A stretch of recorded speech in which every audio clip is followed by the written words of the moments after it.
여러분 안녕하세요. 다들 잘 지내고 있었어요? 선생님은 여러분과 함께 과학을 공부하고 있는 천안 용곡중학교의 이지영 선생님이라고 합니다. 오늘도 만나서 반갑습니다. 자, 여러분들이랑 잠시 인사하는 시간 가지도록 할까요? 네, 김명우 학생 안녕하세요. 연아 학생 안녕하세요. 루키 학생 안녕하세요. 피카소 학생 안녕하세요. TR092 전준우 학생 일본 제국대 처음 보는 이름인 것 같은데요. 안녕하세요. 김한율 팬, 지영 학생, 예연 학생 안녕하세요. 네, 인호 학생 안녕하세요. 박태현 학생 안녕하세요. 박상호 학생도 생소한 이름인 것 같은데 모두 반갑습니다. 네, 허윤 학생도 하이라뇨. 자, 헬로우라고 해주세요. 네, 안녕하세요. 안녕하세요. 김민 학생도 안녕하세요. 네, 허준마 학생, 오랜만인 것 같아요. 안녕하세요. 자, 다들 만나서 오늘도 반갑습니다. 자, 실시간 스트리밍 듣는 친구들 진짜 훌륭하고요. 자, 실시간 스트리밍이 아니라 녹화 영상을 보는 친구들도 있을 텐데요. 모두 선생님 수업 열심히 들어주고 있는 것 같아서 고맙습니다. 이번 주에 선생님한테 개인적인 메일로 과학 수업에 대해서 질문한 친구들이 2명이나 있었어요. 녹화 방송을 듣고 있는 친구들인 것 같았는데 선생님이 답변 보내줬는데 이렇게 개인적으로 선생님한테 질문을 하기 위해서 연락하는 친구들이 있어서 정말 기분이 좋았습니다. 질문도 굉장히 좋은 질문 해줘서 고맙습니다. 자, 이렇게 선생님 수업을 듣다가 질문이 생긴다? 그러면 녹화 방송을 듣고 있는 친구들이라도 아무 때나 언제든지 선생님한테 메일로 물어봐 주세요. 네. 자, 그러면 우리 오늘 수업도 열심히 진행해 봅시다. 자, 그럼 PPT 화면으로 같이 넘어가 보도록 할게요. 네, 우리 지난 시간에 열심히 수업에 참여해준 친구들이에요. 제이 학생, 전준호 학생, 루키 학생, 장준희 학생, 최현빈 학생, 최플리 학생 등등등등 굉장히 많은 친구들이 있는데요. 오늘은 이 친구들보다 더 많은 친구들이 참여하고 있는 것 같아요. 아무래도 3교시보다는 1교시에 참여하는 친구들이 훨씬 많은 것 같네요. 네, 모두 반갑습니다. 자, 과학 수업의 팁. 자, 질문이 있을 때 파란색 하트를 붙여서 주면 선생님이 바로바로 보고 피드백 해줄 수 있으니까요. 질문이 있을 때는 파란색 하트를 붙여줬으면 좋겠습니다. 네. 자, 우리 스트레칭 할 시간인데요. 지난 시간에 어떤 학생이 선생님이 하고 있는 그 공룡 자세를 귀엽고 하찮은 자세라고 표현을 했었는데요. 사실은 선생님이 즐겨하는 하찮은 자세의 스트레칭이 하나 더 있어요. 네, 선생님이 좀 부끄러워서 안 알려줬었는데 오늘 한번 알려줄 테니까 같이 따라해 보도록 합시다. 자, 마찬가지로 오늘도 등허리를 쫙 펴고 어깨를 내리고요. 자, 이 양쪽의 어깨가 귀에 붙는다, 귀에 붙이겠다라는 마음으로 쭉 올립니다. 쭉 올린 다음에 힘을 한 5초가량 줬다가 팍 푸세요. 자, 이거를 10번 반복하면 여기 어깨가 좀 근육이 말랑말랑해지는 느낌이 들 거예요. 알겠죠? 자, 이런 스트레칭도 있으니까 책상에 앉아서 공부만 하지 마시고 중간중간 일어나서 스트레칭 해주면 집중력도 높여지고 공부가 더 잘 될 거니까 참고해 주세요. 자, 그럼 우리 지난 시간에 배웠던 내용들 복습해 보도록 할게요. 자, 첫 번째, 화학 반응에서 일어나는 법칙, 질량 보존 법칙에 대해서 배웠어요. 자, 반응물의 총 질량과 생성물의 총 질량이 같다라는 거였고요. 그 이유는 뭐였냐? 화학 반응이 일어나더라도 그 물질들을 이루고 있는 원자의 종류와 수가 변하지 않기 때문에 당연히 질량이 보존됐었다라고 배웠었죠. 네, 두 번째, 일정 성분비 법칙 배웠어요. 화합물을 구성하는 성분 원소 사이에는 일정한 질량비가 성립한다. 자, 질량 보존 법칙이나 일정 성분비 법칙이나 질량에 관련된 내용이었죠. 그리고 여기서 일정 성분비 법칙이 성립하는 이유는 질량이 일정한 원소가 일정한 개수비로 결합하기 때문이다 라고 했었어요. 선생님이 지난 수업 다시 보기를 보다 보니까 어떤 친구가 선생님이 개수비 이렇게 말씀하시는 게 개수비인지 개수비인지 헷갈린다라고 했던 친구가 있었는데요. 선생님 다시 보니까 충분히 그런 궁금증이 생길만 하더라고요. 선생님 발음이 이렇게 정확하지 않다 보니까. 그래서 선생님이 정리해 줄 테니까 한번 그 질문했던 친구는 지금 같이 들어주세요. 네, 맞아요. 개수비 가끔 헷갈려요. 이렇게 달아주는 친구들이 더 있네요. 자, 지금 선생님 보여주는 PPT 보면 일정 성분비 법칙 Y 이런 현상이 일어나는 이유는 질량이 일정한 원소가 일정한 개수비로 결합하기 때문이라고 되어 있죠. 개수비. 자, 개수비는 일정 성분비 법칙의 원리를 설명할 때만 등장합니다. 우리 수업할 때. 알겠죠? 자, 예를 들어 물 분자를 구성하는 원소는 수소 2개, 산소 1개 이렇게 일정한 개수, 비를 만족하고 있죠. 이때는 개수비를 씁니다. 자, 일정 성분비 법칙의 이유를 설명할 때, 자, 하지만 그 외에 나머지 모든 상황에서 말하는 개수비는 개수비라고 생각해주면 돼요. 개수비. 우리가 계속 얘기했던 화학 반응식의 개수비랑 분자수비랑 기체 반응에서 부피비가 같다라고 얘기했던 그 개수비는 개수비다. 화학 반응식의 분자 앞에 붙는 커다란 숫자 그 개수비를 이야기하는 거구나 라고 생각해 주면 됩니다. 네. 네. 노트 정리 잘 해둘게요. 이렇게 해주는 친구들 훌륭합니다. 훌륭합니다. 자, 우리 지난 시간에는 반응물, 생성물 모두가 기체일 때 그 각 기체의 부피가 일정한 비율을 성립하게 된다라는 기체 반응 법칙에 대해서 배웠었죠. 자, 이때 부피비랑 화학 반응식의 개수비는 같다라고 게일 이삭이 발견한 법칙에 대해서 우리가 같이 봤었어요. 그렇죠? 다들 기억날 거라고 생각을 해요. 자, 이때 선생님이 과제 2문제를 내줬는데요. 이번에는 특별히 여러분들이 과제를 혼자 해결하기 조금 어려울 수도 있을 것 같아서 선생님이 같이 문제를 풀어보려고 합니다. 네. 자, 그러면 1번 과제에 대해서 같이 풀어볼 건데요. 일단 여러분들 지금 다들 과제 1번, 2번 풀어왔어요? 한번 이야기해 볼까요? 자, 풀어온 친구는 네 또는 답을 적어줄까요? 자, 1번 문제. 풀어온 친구들 있나요? 과제 1번에 대해서. 자, 졸린 학생 어떻게 해야 돼요? 박수 10번 치고 일어나서 노래 부르세요. 자, 1번 문제. 자, 수소기체 400ml랑 산소기체 100ml가 완전히 반응하여 수증기를 생성할 때 남는 기체의 종류와 그 부피를 구하라고 했습니다. 자, 그러면 선생님이 지금부터 문제풀이를 같이 할 테니까요. 여러분들 같이 따라와 주세요. 네. 답을 정확하게 달아주는 친구들이 많네요. 네, 맞습니다. 네, 모두 맞는 것 같아요. 네, 그러면 선생님과 풀이 과정 같이 정리해 볼게요. 자, 문제를 푸는 첫 번째 방법, 스텝 1. 화학 반응식을 구해야 합니다. 자, 우리 수증기 생성하는 화학 반응식, 수소랑 산소랑 합쳐져서 수증기 생성될 때, 자, 화학 반응식 이렇게 나타났었죠? 그렇죠? 자, 스텝 2. 자, 이제 부피에 대해서 구해야 되는데요. 문제에서 물어보는 게 뭐냐? 남는 기체의 종류랑 부피를 구하라고 했어요. 부피. 자, 그럼 우리 부피, 비를 따져주면 될 텐데요. 화학 반응식 구했으니까 화학 반응식의 부피, 비를 이용하면 됩니다. 자, 그러면 부피, 비 따져볼게요.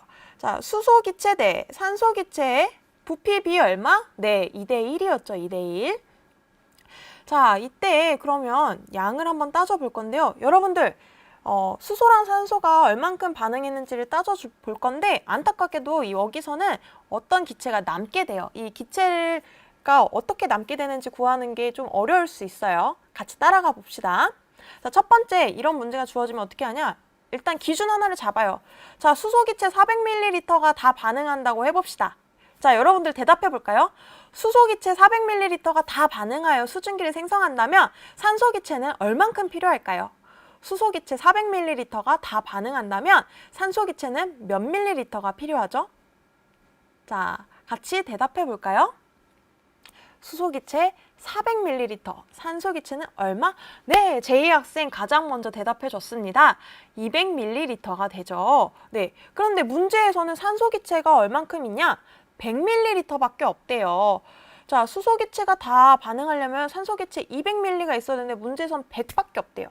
자, 그러면 수소 기체 다 반응하지 못하고 남겠죠. 왜냐? 산소 기체가 부족하니까요. 네, 여러분들 역시 정확하게 답을 적어주고 있습니다. 자, 그럼 우리 수소는 남으니까 수소 냅두고 산소 기체가 다 반응할 것 같으니까 산소 기체를 기준으로 잡을게요. 자, 산소 100ml가 반응하려면 그러면 이번에 수소 기체는 몇 밀리 필요할까요? 자, 대답해 볼까요? 자, 산소 100ml가 모두 반응하여 수증기가 생성된다면 수소 기체는 몇 밀리리터 반응하게 될까요? 자, 수소와 산소에 반응하는 부피비는 2대1이었습니다. 네, 천연나 학생, 제2 학생 맞습니다. 200ml가 되겠죠. 자, 그러면 남게 되는 수소는 얼만큼이에요? 네, 이것도 마찬가지로 수소 200ml가 남는다. 자, 이게 정답이 됩니다. 자, 이해가 되는 친구는 네, 자, 이해가 안 되는 친구는 아니요 라고 적어주세요. 네니요 이렇게 적지 말고 네, 이해가 되는 친구는 네, 이해가 안 되는 친구는 아니요 라고 적어주면 선생님이 한 번 더 설명해 줄게요. 네, 네. 네니오 순서명 학생 네니오 말고 네인지 아니오인지 적어주세요. 네, 살핌 학생, 김민 학생, 장준혁 학생, 연아 학생, 인호 학생, 전준호 학생, 김한율 학생. 네, 다들 이해해야 된다고 하네요. 자, 그럼 다음 문제로 넘어가 볼게요. 이거 좀 어렵다라고 생각한 친구들도 있을 텐데요. 이것도 선생님과 같이 풀어보도록 할게요. 자, 마찬가지로 여기 반응 후에 남은 기체랑 부피, 그리고 생성된 기체의 부피를 알고 싶을 때 스텝 1. 화학 반응식을 구해야 됩니다. 자, 실험 1을 보면 모든 칸이 다 채워져 있죠? 자, 이걸 통해서 화학 반응식 우리 구할 수 있어요. 자, 반응한 기체랑 생성한 기체의 부피비를 일단 따져볼 건데요. 자, 여기 한번 볼게요. 자, A는 얼만큼 반응했을까요? A 기체는. 자, 원래는 A 기체는 반응 전에 40ml가 있었는데 반응 후에 A 기체가 10ml가 남았대요. 네, 그러면 A 기체는 얼만큼 반응에 참여하게 된 거죠? 네, 요 두 개의 차이인 30ml의 A 기체가 반응에 참여했죠? 그리고 B 기체는 얼마? 네, B 기체는 남는 게 없으니까 10 모두 참여했고요. 생성된 거 20이래요. 자, 그러면 A 대 B 대 C는 얼마예요? 부피비. A 대 B 대 C는 30대 10대 20이니까 약분하면 네, 이렇게 되겠죠? 역시 대답을 막 척척척척척척 모두들 잘 달아주고 있는데요. 자, 여기까지 이해가 되나요? 자, 그러면 부피, 기체 반응에서의 부피비는 화학 반응식의 개수비랑 똑같다고 했으니까 화학 반응식 바로 이렇게 만들어줄 수 있겠죠? 자, 부피비랑 개수비랑 똑같다고 했으니까 화학 반응식은 이렇게 파란색 글씨처럼 생기게 됩니다. 자, 여기까지 이해가 되죠? 자, 그러면 스텝 2 가볼게요. 스텝 2. 반응한 기체의 양을 구해봅시다. 자, 실험 2에서 A 기체 얼만큼 반응 전에 있었대요? 30ml 있었대요.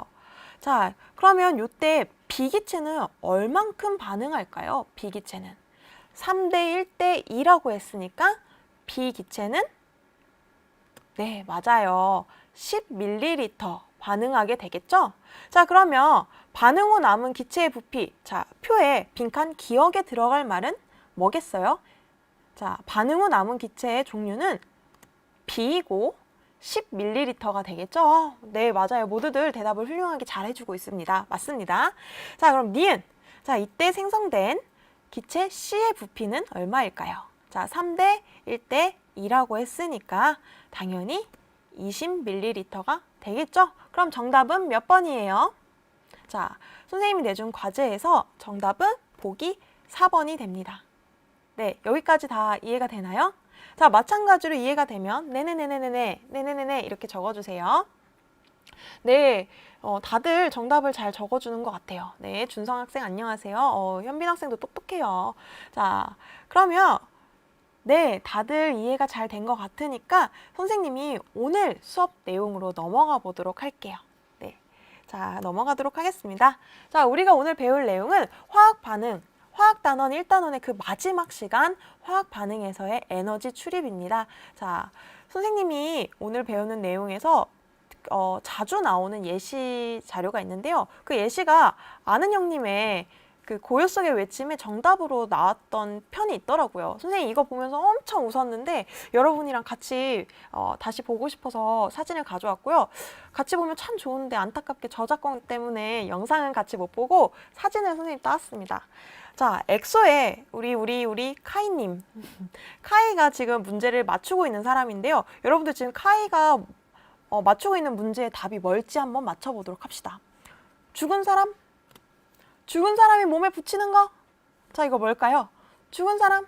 죽은 사람이 몸에 붙이는 거? 네, 잘 모르겠죠? 사실은 추울 때 몸에 붙이는 거였어요. 자, 정답은 핫팩이고요. 자, 우리 핫팩 일상에서 많이 사용하고 있는데요. 오늘 배우는 수업 내용을 들으면 핫팩도 화학 반응이고 이 핫팩이 화학 반응할 때 에너지 출입이 어떻게 이루어지고 있구나를 우리가 모두 설명할 수 있습니다. 자, 알겠죠? 그러면 넘어가 보도록 할게요. 자, 우리가 오늘 배우는 내용 영상으로 미리 살펴보도록 하겠습니다. 오늘의 상품은 무엇일까요? 오늘은 화학 변화를 이용한 상품 2가지를 소개하려고 합니다. 하나, 버너를 사용할 수 없을 때 유용하게 사용할 수 있는 발열 도시락. 발열 용기에 들어있는 이 물건에 물을 부으면 발열체 안에 들어있는 물질과 물이 반응하면서 주위로 열 에너지를 방출하기 때문에 음식물을 따뜻하게 데울 수 있지요. 둘, 가만히 서 있어도 땀이 줄줄 나는 무더운 여름. 아무리 강한 무더위라고 해도 이거 하나면 더위가 싹! 냉각 주머니! 이 냉각 주머니 속에는 화학물질과 물이 들어있는데요. 냉각 주머니 속에 들어있는 화학물질이 물과 만나면 두 물질이 반응하면서 주위의 열 에너지를 흡수하기 때문에 더위를 식힐 수 있답니다. 화학 반응이 일어날 때에는 에너지를 방출하거나 흡수하며 이때 온도 변화가 나타납니다. 발열팩과 아이스팩은 서로 정반대의 성질을 가진 것 같지만 모두 화학 반응에서 출입하는 열 에너지를 이용한 물건인 것이지요. 이상 오늘의 상품이었습니다.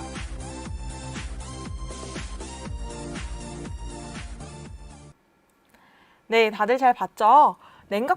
냉각팩과 발열팩에 대해서 나왔는데요. 자, 우리 오늘의 학습 목표 같이 읽어보도록 할게요.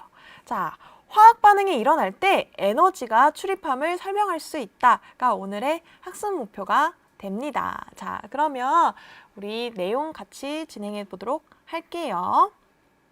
자, 우리 지금까지는 화학 반응을 이루고 있는 화학식 그리고 개수비 이런 것들에 대해서 초점을 맞춰왔는데요. 우리가 오늘 배우는 내용은 이런 식이나 숫자 값에 초점을 맞추지 않고 이 화학 반응식에 나타나지 않았던 화학 반응이 일어날 때 에너지가 어떻게 왔다 갔다 하는지를 보게 될 거예요.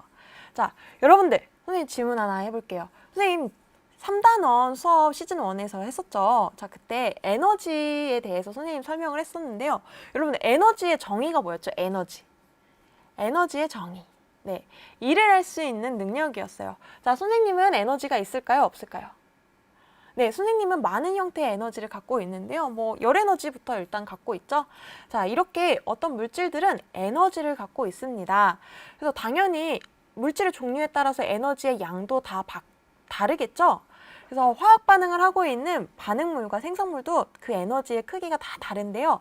어떤 화학 반응에서는 반응물의 에너지가 크고 생성물의 에너지가 낮은 경우가 있어요. 그리고 반대인 경우도 당연히 있겠죠. 자, 이때 에너지가 어떻게 움직이고 있는지 보도록 할 건데요. 자, 첫 번째는 반응물의 에너지가 높은 경우를 살펴보도록 할게요. 반응물의 에너지가 높고 생성물의 에너지가 낮을 때, 자, 요만큼의 차이가 생기네요. 그럼 이 에너지는 어떻게 될까요? 원래는 반응물에서 높은 에너지를 갖고 있었는데 생성물에서 에너지가 줄어들었어요. 그럼 내가 원래 갖고 있던 에너지 어떻게 되겠어요? 밖으로 내보내게 되겠죠. 근데 주로 어떻게 내보내냐면 열 에너지 형태로 내보내게 돼요. 자, 이해가 되나요? 자, 그러면 그 반응이 일어나는 물질 주변은 당연히 열 에너지를 받게 되니까 온도가 올라가게 되겠죠? 네, 그렇습니다. 자, 이런 반응을 우리가 열을 방출하는 반응이다 라고 해서 발열 반응이라고 하고요. 주변이 따뜻해집니다. 아주 좋죠? 자, 온도계로 보면 이렇게 높은 온도가 될 거예요. 반응이 일어나는 물질 주변의 온도는 높아진다. 자, 여러분들 여기까지 내용 뭐 어려운 거 있나요? 없죠. 이게 바로 발열 반응의 개념 설명 끝입니다. 자, 두 번째, 이번에는 반대로 반응물의 에너지가 낮고 생성물의 에너지가 높은 경우가 있어요. 자, 그러면 요만큼의 에너지 차이를 어디서 가져와야 되겠죠? 어디서 가져오냐?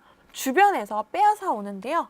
자, 그러면 이 반응물의 주변에서 열 에너지를 빼앗기니까 자, 온도가 낮아지겠죠? 네. 자, 이런 걸 우리가 뭐라고 하냐? 열을 주변으로부터 흡수하는 반응이다 라고 해서 흡열 반응이라고 하고요. 주변이 추워진다. 자, 팽아 좋아진다. 뭐 이렇게 생각해 주면 됩니다. 자, 온도계를 표현하면 온도가 낮죠? 자, 이런 걸 우리가 흡열 반응이다 라고 얘기를 한다. 네, 여기까지 알면 발열 반응과 흡열 반응의 개념은 우리가 지금 다 완벽하게 공부한 겁니다. 자, 지금부터는 다양한 예시들을 살펴볼 거예요. 다양한 예시들. 자, 첫 번째로 뭘 볼 거냐면 여러분들이 조금 어려워하는 예시 먼저 선생님이 가져왔는데요. 자, 첫 번째는 광합성, 두 번째는 호흡입니다. 여러분들 광합성도 물과 이산화탄소가 반응하여 포도당 산소가 만들어지는 화학 반응이죠. 자, 우리 옛날에 배웠었어요. 기억나나요? 자, 기억 안 나도 됩니다. 선생님이랑 같이 볼 거니까요. 자, 광합성 식을 선생님이 주어졌는데요. 물과 이산화탄소의 에너지는 상대적으로 낮고 생성되는 포도당과 산소의 에너지는 높습니다. 네, 기억난다고, 광합성 반응 기억난다고 하는 루키 학생 훌륭합니다. 자, 어쨌든 생성물의 에너지가 더 높아요. 당연하죠. 우리가 광합성 하는 이유가 뭐예요? 에너지 저장해 놓으려고 하는 거잖아요. 그럼 당연히 높은 에너지를 만들기 위해서 우리가 광합성을 하는 거니까 이 에너지 차이만큼 생성물이 더 많은 에너지를 갖게 되고요. 자, 이때 필요한 에너지 바깥으로부터 흡수해 오겠죠. 자, 흡수해 올 텐데 광합성 같은 경우에는 빛에너지를 흡수해 온다라고 생각해 주면 돼요. 자, 어쨌든 광합성은 그러면 흡열 반응이다 라고 생각해 주면 됩니다. 자, 반대로 호흡이 있어요. 호흡. 자, 우리가 열심히 만든 포도당 산소 물을 분해해서 이산화탄소 물을 생성하게 되는 건데요. 자, 요때는 에너지가 반응물이 높고 생성물이 낮아요. 그러면 요 차이만큼 에너지를 또 방출하게 되겠죠. 자, 이 방출한 에너지 생명체가 살아가는 데 사용하게 됩니다. 자, 요거는 발열 반응이다 라고 생각해 주면 됩니다. 자, 이해가 되죠? 자, 이해가 되면 네 이렇게 적어줬으면 좋겠습니다. 네, 역시 선생님이 지금 이야기한 내용을 이렇게 댓글에 한 줄로 정리해 주는 친구들이 많은데요. 모두 훌륭합니다. 네, 자, 이해가 잘 된다고 하니까 넘어가도록 할게요. 제이 학생 고맙습니다. 자, 발열 반응의 예시 조금 더 살펴보도록 하겠습니다. 첫 번째, 자, 연소 반응입니다. 자, 연소 반응, 산소랑 결합해서 반응하는 거죠. 격렬하게. 자, 연소할 때 우리 캠프파이어 할 때 생각해 보세요. 자, 주변에 가면 어때요? 따뜻하죠? 자, 연소 반응도 마찬가지로 에너지를 방출하는 발열 반응입니다. 자, 이해됐죠? 어려운 거 없죠? 자, 두 번째. 자, 산화칼슘이라는 물질과 물을 섞으면 열 에너지가 막 방출되게 되는데요. 이것도 발열 반응의 예시다. 그냥 그런가 보다 이렇게 생각해 주면 돼요. 알겠죠? 네, 세 번째입니다. 자, 세 번째 예시는 바로 산과 염기 물질이 반응할 때를 이야기를 하는데요. 자, 여러분들 산과 염기는 뭐였냐? 자, 산은 수용액으로 물에 녹였을 때 H+,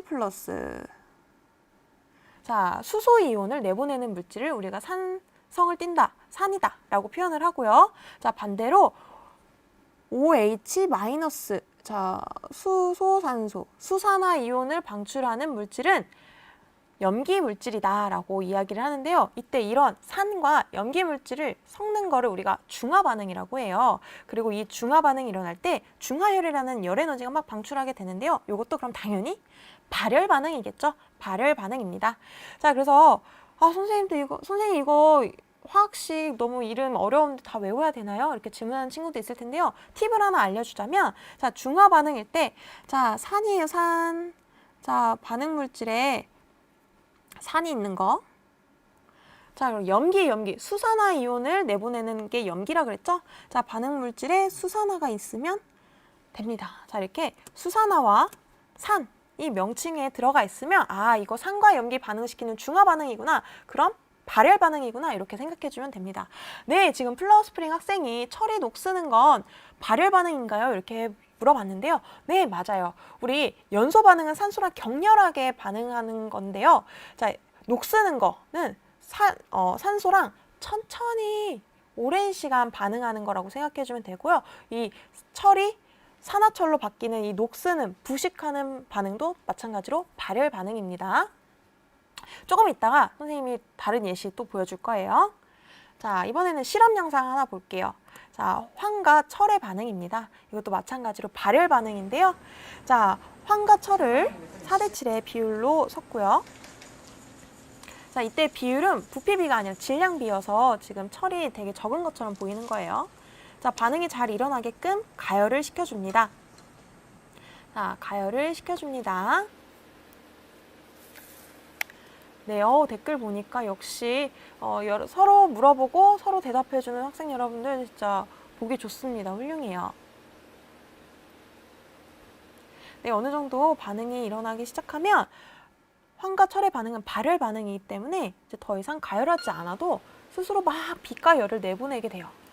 자, 지금 불에서 멀리 떼었는데도 자, 지금 빛과 열이 방출되는 게 눈으로 보이죠? 아주 만지면 뜨거워 보입니다. 네, 이거 황과 철의 반응, 황화철이라고 하는데요. 요거 발열 반응이다 라고 생각해 주면 됩니다. 자, 이해가 됐죠? 그럼 넘어가 보도록 할게요. 자, 방금 산화철에 대해서 물어본 친구가 있는데요. 자, 산화철을 이용해서 우리가 만든 게 핫팩입니다. 자, 영상 같이 볼게요. 겨울철 필수품 손난로는 어떤 원리로 열을 낼까요? 그 두 가지 종류 손난로는 크게 원리 흔들이 손난로와 살펴보도록 할게요. 똑딱이 손난로로 나눌 수 있습니다. 흔들이 손난로에는 철가루와 소량의 물 등이 들어 있습니다. 철이 공기 중에 산소, 물과 결합하면 녹이 슬기 시작하는데 이를 산화라 합니다. 산화되기 전의 철보다 산화된 후의 산화철이 전체 에너지가 낮기 때문에 낮은 에너지만큼을 열로 방출하게 됩니다. 이는 불이 탈 때 열이 나는 것과 같은 원리지만 그 속도가 매우 느리기 때문에 녹이 슬 때 열이 난다는 사실은 체감하기 힘들죠. 흔들이 손난로는 이러한 산화의 속도를 빠르게 만든 제품이라고 생각하면 됩니다. 손난로의 포장을 뜯으면 산소와 결합하면서 발열이 시작되고 가루 형태는 산소와 접촉하는 표면적이 커 산화가 빠르게 일어납니다. 손난로 안에는 산화에 필요한 소량의 물, 그리고 산화를 돕는 소금 등이 들어있고 손난로를 흔들어주면 공기와의 접촉이 활발해져 더욱 발열이 잘 일어나게 됩니다. 그렇다면 똑딱이 손난로는 어떤 원리일까요? 똑딱이 손난로 안에 들어있는 물질은 아세트산 나트륨 과포화 용액인데요. 과포화 용액이란 높은 온도에서 용질을 녹이고 그것을 천천히 식혀 용매에 녹을 수 있는 것보다 더 많은 용질이 녹아있는 용액을 말합니다. 고체가 되지 못하고 겔 상태가 된 과포화 용액은 매우 불안정해서 작은 충격에도 쉽게 고체화됩니다. 이 작은 충격의 역할을 해주는 것이 바로 손난로 안에 들어있는 금속판입니다. 우리가 물을 얼리면 물 안에 열이 방출되면서 고체가 되죠. 마찬가지로 액체 겔 상태가 빠르게 고체로 변하면서 열을 방출하는 것입니다. 지금까지 손난로의 발열 원리였습니다. 네, 다들 영상 잘 봤죠? 와, 우리가 사용하는 핫팩이 이런 원리가 숨겨져 있었구나. 그리고 우리가 오늘 배운 발열 반응으로 다 설명할 수 있구나. 이렇게 영상으로 잘 보았죠? 선생님이 영상을 틀어주는 동안 여러분들의 댓글을 이렇게 다시 보는데요. 역시 선생님의 보조라고 이야기할 만큼 진짜 과학적인 지식도 뛰어나고 또 친구들의 대답을 흘려듣지 않고 친절하게 대답해주는 친구가 있는데요. 진짜 훌륭합니다. 훌륭합니다. 그리고 오늘은 선생님 댓글을 보니까 한동안 못 봤던 친구들이 오랜만에 많이 보이네요. 너무 반갑습니다. 네, 정말 강병규 학생, 아까 오랜만에 보는 친구들이 굉장히 많았는데요. 너무너무 반갑습니다. 그리고 선생님이 설명을 좀 더 천천히 하도록 할 테니까요. 아직 이해가 안 됐다 하는 친구들은 선생님이 수업 마칠 때 다시 한번 전체 다 복습해 주니까 그때 다시 잘 들어보도록 합시다. 네, 자, 그러면 두 번째 예시 볼 건데요. 자, 우리 방금 핫팩에 대해서 봤어요. 자, 핫팩과 반대로 팩은 팩인데 차가워지는 아이스팩 같은 손냉장고라고 우리가 부르고 있는데요. 자, 요거는 흡열 반응이라고 할 수 있는데요. 요 흡열 반응의 실험 영상 같이 보도록 할게요. 네, 병규 학생 당연히 알죠?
네, 다들 영상 잘 봤죠?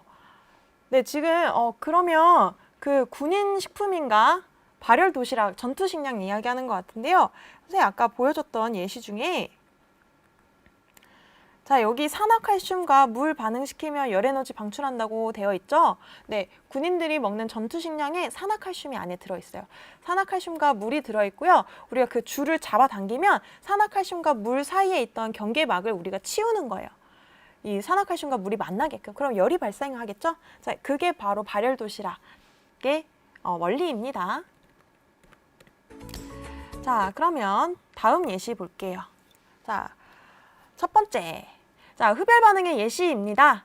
소금과 물이 반응할 때 열 에너지를 흡수한대요. 오잉? 그랬나? 우리 일상에서 소금 정말 많이 사용하고 많이 먹는데요. 사실은 소금을 물에 녹이면 에너지가 필요해요. 그렇기 때문에 이 소금과 물을 섞게 되면 주변으로부터 열 에너지를 가져옵니다. 자, 그럼 이때 이 물이 소금물이 얼음물이라고 생각해 봅시다. 그럼 얼음물의 온도가 더 차가워지게 되겠죠? 왜냐면 소금물이 반응할 때 주변으로부터 열을 빼앗아 갔으니까요. 자, 이것도 흡열 반응의 예시다라고 생각해 주면 됩니다. 네, 두 번째. 자, 아까 봤던 광합성 또 흡열 반응이다. 빛 에너지를 흡수한다. 자, 세 번째. 자, 수산화 바륨과 염화 암모늄이 반응할 때 열 에너지를 흡수한다라고 되어 있는데요. 이거 이름이 좀 어렵죠. 선생님도 참 입에 잘 안 붙는데요. 어쨌든 수산화 바륨과 염화 암모늄이 반응하면 온도가 낮아지게 되고요. 우리가 주로 이렇게 실험할 때 온도가 낮아진 거를 온도계로 측정할 수도 있는데요. 선생님이 하나 팁 알려주면 온도계로 측정해도 되지만 이렇게 밑에 물에 적신 나무도막 같은 걸 하나 놔요. 자, 그러고 나서 반응을 시키고 나면 이 플라스틱을 살짝 들면 이 나무도막 사이에 얼음이 생겨가지고 쭉 달라붙어서 올라오게 됩니다. 이런 식으로 흡열 반응을 확인하기도 합니다. 네. 자, 그리고 아까 봤던 아이스팩 손 냉장고에서는 질산 암모늄과 물을 반응시켰죠? 질산 암모늄과 물도 흡열 반응의 예시다. 이렇게 생각해주면 됩니다. 네. 자, 다들 이해가 되나요? 네, 알겠습니다. 자, 그러면 자, 이렇게 흡열 반응과 발열 반응을 이용해서 우리가 일상생활에서 이용하는, 활용하는 예시들, 아까 봤던 전투 식량 같은 거 있는데요. 그것도 한번 보고 넘어가도록 할게요. 자, 첫 번째는 발열 깔창이에요. 발열 깔창 안에 우리 아까 봤던 철가루 같은 걸 넣어 놓는 거예요. 그러면 우리가 밟을 때마다 공기랑 반응해서 열이 좀 발생하겠죠? 그런 걸 이용한 게 발열 깔창, 발열컵, 그리고 냉찜질 주머니는 또 반대로 흡열 반응을 이용한 거다. 이렇게 생각해 주면 됩니다. 네, 선생님이 발음을 열심히 하려고 노력을 하고 있는데 혹시 발음이 잘 안 들린다 하면은 이렇게 댓글에 달아주면 선생님이 다시 한번 이야기하도록 할게요. 네. 자, 여기까지 다들 이해가 되나요? 자, 이해가 안 되는 친구는 지금 댓글에 달아줬으면 좋겠습니다. 이해가 안 되는 친구는 댓글에 달아줬으면 좋겠고요. 네, 이해가 잘 됐으면 네 라고 대답해주면 선생님이 넘어가 보도록 할게요. 네. 자, 댓글 한번 달아볼까요? 네, 와, 중간에 늦게 합류한 친구도 이해가 다 됐다고 댓글 달아줘서 고맙습니다. 네, 부프 유튜브 학생 오랜만인데 이해가 안 됐다고 하는데요. 선생님이랑 다시 내용 정리하면서 같이 보도록 할게요. 자, 오늘 배운 내용 정리해 보도록 할게요. 자, 화학 반응이 일어날 때 에너지를 방출하는 발열 반응과 에너지를 흡수하는 흡열 반응이 있는데요. 자, 첫 번째, 방출하는 발열 반응. 자, 열 에너지를 방출하기 때문에 주변의 온도가 상승된다. 그리고 그 예시로는 연소 반응, 불태울 때 주변이 따뜻해지죠. 그리고 산과 염기를 반응시킬 때 호흡, 산화칼슘과 물의 반응 이런 것들이 있었고요. 이걸 이용한 우리 생활 속 활용 용품들은 발열 도시락, 발열 깔창, 염화칼슘 제설제 이런 것들이 있었다. 자, 염화칼슘을 물에 뿌리면 반대로 염화칼슘을 물에 녹을 때 열 에너지를 방출하게 돼요. 그렇기 때문에 주변의 눈들을 더 빨리 녹게 한다. 소금이랑 반대로. 자, 이렇게 됩니다. 지금 어떤 학생이 발열컵이랑 보온병이랑 비슷한가요? 라고 질문했는데요. 발열컵은 그 안에 열을 내보내는 화학 반응 물질을 집어넣은 거고요. 보온병은 그냥 그 안에 있는 온도가 열 에너지가 출입하지 않게끔 그 사이에 진공을 넣은 거다라고 생각해 주면 돼요. 단열재 또는 진공을 만들어준 게 보온컵, 발열컵은 정말 열 에너지가 방출되게끔 어떤 화학물질을 넣은 거다라고 생각해 주면 됩니다. 자, 두 번째 우리가 배웠던 내용, 흡열 반응입니다. 주변에서부터 열 에너지를 흡수하기 때문에 주변 온도를 하강시켰고요. 자, 예시는 소금과 물의 반응, 광합성, 수산화 발염과 염화 암모늄, 그리고 그 활용 예시는 냉찜질 주머니 한제라고 되어 있는데요. 뭐 어려운 거 아니고요. 그냥 소금이랑 물 생각해 주면 됩니다. 소금 생각해 주면 됩니다. 네, 네, 선생님 칭찬해 줘서 고맙습니다. 자, 그럼 여기까지 이해가 되나요? 네, 천인나 학생, 열을 흡수하면 그 자체는 뜨거워지죠. 네, 흡열 깔창은 없나요? 흡열 깔창은 만들려면 만들 수 있겠죠? 자, 선생님이 오늘 과제 2에 이런 반응을 이용한 생활 속 도구 창안해내기 과제를 냈는데요. 방금 질문한 친구 그거 흡열 깔창 적어주면 될 것 같습니다. 네, 자, 그러면 오늘 배운 내용 형평평가로 같이 풀어보도록 할게요. 자, 1번. 화학 반응이 일어날 때 에너지를 방출하면 주변의 온도가 어떻게 된다? 에너지를 방출한다. 에너지를 방출한다. 자, 대답해볼까요? 네, 에너지를 방출하면 주변의 온도가 네, 맞아요. 높아진다, 높아진다, 높아진다. 자, 두 번째 문제입니다. 철이 산소와 반응할 때에는 에너지를 어떻게 한다? 철이 산소랑 반응한다. 우리 핫팩 떠올려주면 됩니다. 에너지를 방출하고 질산암모늄 손 냉장고 만들 때는 에너지를 어떻게 한다? 네, 역시 훌륭해요, 훌륭해요. 오답률이 하나도 없습니다. 네, 에너지를 흡수한다. 그래서 차가워졌죠, 주변이. 자, 여기까지 알면 됩니다. 마지막 문제. 자, 겨울철에 쌓여있는 눈에 염화칼슘을 뿌리면 눈이 빨리 녹습니다. 자, 눈이 빨리 녹는 까닭을 염화칼슘이 물에 녹는 반응에서 에너지 출입과 관련지어 설명해보자 라는 문제가 있는데요. 자, 어떻게 설명해주면 되겠어요? 염화칼슘과 물의 반응은 무슨 반응일까요? 흡열, 발열, 흡열, 발열. 자, 눈이 녹으려면 따뜻해야겠죠? 열 에너지를 받아야 될 거예요. 자, 그러면 뭐라고 해야 되냐? 염화칼슘과 물이 반응할 땐 에너지를 방출하여 주매도 온도가 높아지므로 눈이 빨리 녹는다 라고 해주면 된다. 아, 네, 맞습니다. 훌륭합니다. 훌륭합니다. 네, 훌륭합니다. 아, 역시 대답이 오답이 없습니다. 네, 모두들 잘해주었고요. 자, 그러면 우리 1단원 다 마쳤으니까요. 우리 마지막 시간이니까 1단원 내용 가볍게 정리하는 시간 가지도록 할게요. 자, 세상의 모든 물질은 변화합니다. 어떻게 사랑이 변하니? 세상에 영원한 게 있을까요? 네, 세상에 영원한 건 없어요. 다 변화하게 되는데요. 이렇게 물질의 변화를 우리는 크게 두 종류로 나눴어요. 어떤 변화, 어떤 변화? 네, 물리 변화, 화학 변화 이렇게 나눴었죠. 성질이 변하냐, 안 변하냐는 기준으로 구분했습니다. 그리고 이 화학 변화가 일어나는 과정을 우리가 화학 반응이라고 했었고요. 얘를 간단하게 나타내는 방법이 화학 반응식이었어요. 그래서 반응물과 생성물의 원자의 종류와 수가 일정하다, 보존된다, 이걸 이용해서 개수를 맞춰줘서 화학 반응식을 완성했었죠. 자, 두 번째는 화학 반응이 일어날 때 성립되는 법칙 세 가지를 봤었어요. 첫 번째, 질량 보존 법칙이고요. 두 번째, 일정 성분비 법칙이고요. 세 번째, 기체 반응 법칙인데요. 다시 한번 복습하면, 자, 질량 보존 법칙은 반응물과 생성물의 질량이 보존된다. 그 이유는 반응이 일어나도 반응 전과 후에 원자의 종류와 수가 변하지 않기 때문에 질량이 보존됐었다. 자, 두 번째 일정 성분비는 뭐였냐? 화합물이 형성될 때 원자의 숫자가 일정한 개수비가 된다 라고 했었죠. 자, 일정 성분비 다시 한번 이야기하면, 자, 화합물이 형성될 때 그 화합물을 이루는 원자는 일정한 질량비를 성립하게 된다라고 했습니다. 질량비. 자, 앞에 두 개는 질량에 대한 이야기였지만 기체 반응에서는 부피에 대한 이야기였죠. 자, 반응물, 생성물 모두가 기체일 때 반응하는 기체와 생성된 기체 사이에는 간단한 부피비가 성립한다라고 했었고요. 이 부피비는 화학 반응식의 개수비, 분자수의 비와 일치한다라고 했습니다. 자, 그리고 오늘 배운 내용, 화학 반응이 일어날 때 에너지 출입은 어떻게 되냐라고 배웠었고요. 에너지를 방출하면 발열 반응, 흡수하면 흡열 반응이라고 했습니다. 자, 여기까지가 1단원 내용 끝이에요. 자, 1단원 내용 쉬운 내용도 있었지만 어려운 내용도 있었는데요. 지금까지 열심히 잘 들어준 친구들 너무너무 훌륭하고요. 자, 오늘의 과제 안내하도록 할게요. 자, 오늘의 과제는 에듀스 충남 온라인 수업 자료실에 올라가 있고요.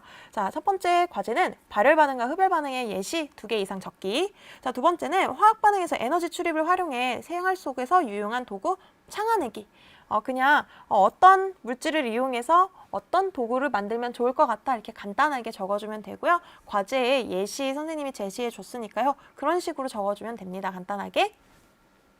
네. 자, 그러면 다음 차시 예고해 보도록 할게요. 자, 우리 다음 시간부터는 우리 하늘에 대해서 배우게 될 건데요. 그 첫 번째 기권의 층상 구조에 대해서 배울 거고요. 우리 게일 이삭이 하늘을 연구하기 위해, 기체를 연구하기 위해 열기구를 타고 7,000m까지 올라갔다라고 했었죠. 게일 이삭이 봤던 하늘의 그 특징들 뭐였는지 우리 다음 시간부터 차근차근 배워보도록 할 거고요. 자, 오늘도 열심히 수업 들어준 친구들 모두 감사하고요. 오늘은 더 참여한 친구들이 많은 것 같네요. 모두 고생했습니다. 자, 다음 시간까지 코로나 예방수칙 잘 지켜서 건강한 모습으로 다시 만나고요. 모두 수고 많았고요. 오늘 수업 이만 마치도록 하겠습니다. 자, 모두들 그럼 안녕히 계세요.